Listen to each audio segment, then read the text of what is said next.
सबसे पहले तो इमरान खान साहब के साहबजादे कासिम खान ने जो है वो एक ट्वीट किया है।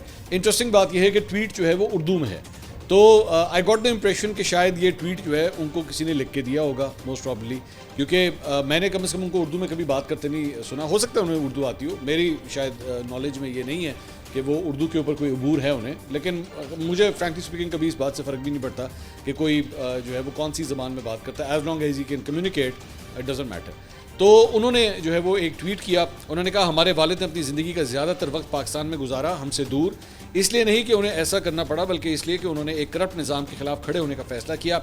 वो हर रोज़ हमारे साथ एक बाप के तौर पर मौजूद नहीं थे, लेकिन पाकिस्तान के लिए वो हमेशा एक रहनुमा बनकर खड़े रहे। उन्होंने इस मुल्क को सब कुछ दिया, हस्पताल, यूनिवर्सिटी और इंसाफ की एक तहरीक। उन्हें पेशकश हुई कि वो अपनी बाकी ज़िंदगी सुकून से गुजारें, हमारे साथ इंग्लैंड में चहलकदमी करें या क्रिकेट खेलें, लेकिन उन्होंने इसके बजाय एक अंधेरी कैद में बंद रहने को चुना। उनकी कुर्बानी पाकिस्तान के लिए है, उनकी ताकत पाकिस्तान की आवाम है।